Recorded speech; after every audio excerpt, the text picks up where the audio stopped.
بسم الله الرحمن الرحيم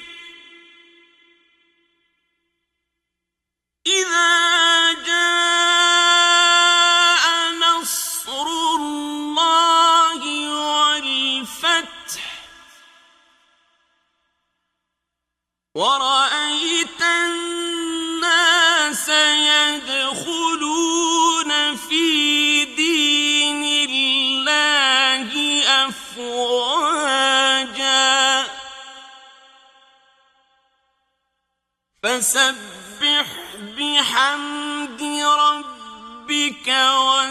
واستغفره